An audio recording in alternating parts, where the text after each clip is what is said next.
देखो types of acute immunity तो होती B lymphocyte based T lymphocyte.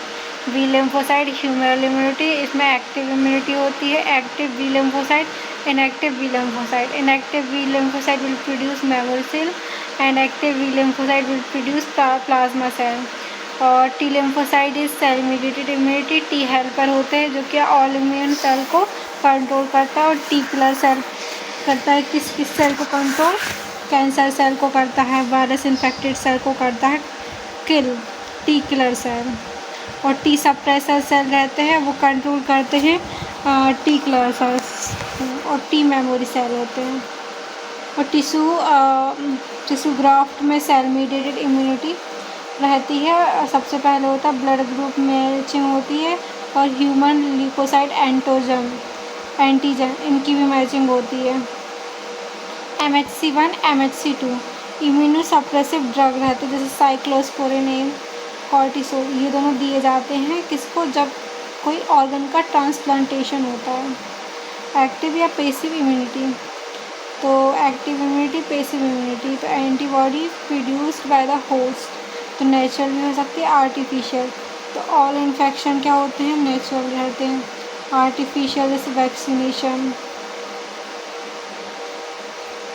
Prepared antibody provided to host तो natural होती है, artificial. IgA colostrum, IgG placenta artificial होती है। एंटी टिटनस सीरम, एंटीवेनम तो ये क्या आर्टिफिशियल होती है। Vaccination, first generation vaccine, second generation vaccine, third generation vaccine. First generation vaccine is synthesis of whole organism तो होती किल्ड ऑर्गेनिज्म से होती है या फिर लाइव एटीन्यूटेड से होती है। जैसे BCG, स्मॉल पॉक्स, ये सब क्या है, फर्स्ट जनरेशन वैक्सीन है। सेकेंड जनरेशन वैक्सीन है सब यूनिट ऑफ वैक्सीन को जब यूज़ किया जाता है तो सब यूनिट ऑफ वैक्सीन को जब यूज़ होता है तो वो सेकेंड जनरेशन वैक्सीन होती है। जैसे hepatitis B, DPT।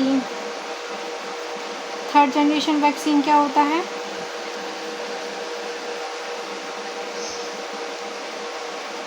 DNA vaccine, hepatitis B तो ये क्या है, थर्ड DNA वैक्सीन वो थर्ड जनरेशन है। सब unit of organism DNA use किया जाता है तो उसको बोलते हैं सेकेंड जनरेशन, मतलब ऑर्गेनिज्म का कोई सब unit second generation. Hepatitis B और DPT NCERT में जो दिया है वो सेकेंड जनरेशन का क्योंकि ईस्ट को यूज़ किया था।